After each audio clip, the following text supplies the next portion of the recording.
നിങ്ങളുടെ പരിചയത്തിലോ അടുപ്പത്തിലോ മക്കളില്ലാത്തത് മൂലം സങ്കടപ്പെടുന്ന ദമ്പതികളുണ്ടെങ്കിൽ തീർച്ചയായിട്ടും അവരിലേക്ക് ഇതൊന്ന് എത്തിക്കണം. അവരിത് കേൾക്കണം.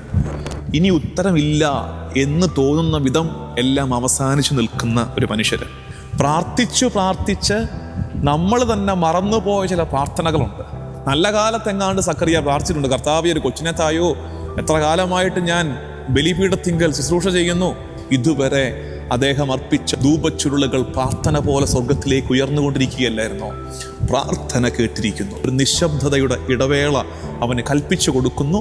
ദൈവതിരിഹിതം വെളിപ്പെടുന്ന കാഴ്ച രണ്ടുപേരും അത്ഭുതത്തോടെ കണ്ടുകൊണ്ടിരിക്കുന്നു. കുട്ടികളില്ലാത്ത സങ്കടം പേറുന്ന ഒത്തിരി പേരുണ്ട്. ഇപ്പോൾ കുഞ്ഞുങ്ങൾ ഉദരത്തിൽ രൂപപ്പെടുന്നു, പക്ഷെ ഉദരത്തിൽ തന്നെ മരണപ്പെട്ടു പോകുന്നു കുഞ്ഞുങ്ങൾ. അത് പല പ്രാവശ്യമാകുന്നു. എന്തൊരു നിരാശയായിരിക്കും അവർക്ക്.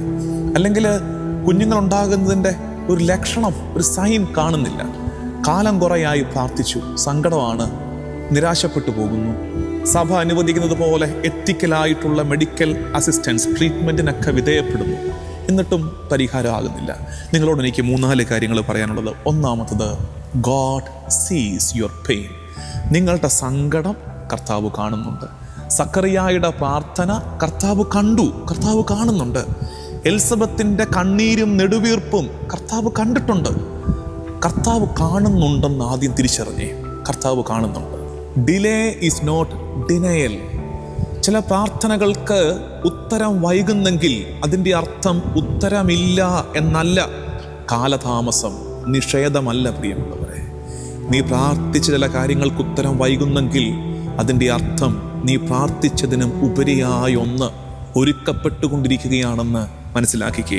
നിന്റെ നെടുവീർപ്പിനും പ്രാർത്ഥനയ്ക്കും നിശബ്ദതയാണ് മറുപടിയെങ്കിൽ അതിൻ്റെ അർത്ഥം കർത്താവ് നിന്നെ അബാൻഡൻ ചെയ്തു, നിന്നെ വിട്ടുകളഞ്ഞു എന്നല്ല അതിൻ്റെ അർത്ഥം. അങ്ങനെ വിചാരിക്കാതിരിക്കുക. മറിച്ച് കർത്താവ് ഒരുക്കുകയാണ്, ഉപരിയായ ഒരു പദ്ധതി വെളിപ്പെടാൻ പോവുകയാണ് എന്ന് മനസ്സിലാക്കുക. സ്വർഗം, ദൈവം നിശബ്ദനാകും, മൗനം ഭജിക്കും, പക്ഷേ ചെകിടനാകില്ല. നിനക്കായി ഒരു അത്ഭുതം ഇതുവരെ എത്തിയിട്ടില്ലെങ്കിൽ അതിൻ്റെ അർത്ഥം കഥ ഇനിയും അവസാനിച്ചിട്ടില്ല എന്നാണ്. നിനക്കായൊരു അത്ഭുതം സ്വർഗം നിന്റെ കൺമുമ്പിൽ ഒരുക്കിയിട്ടില്ലെങ്കിൽ, അതിന് കാലതാമസം വരുന്നെങ്കിൽ അതിൻ്റെ അർത്ഥം കഴിഞ്ഞിട്ടില്ലെന്നും, ജീവിതം കഴിഞ്ഞിട്ടില്ല, കഥ അവസാനിച്ചിട്ടില്ല. അത് വിശ്വസിക്കുക.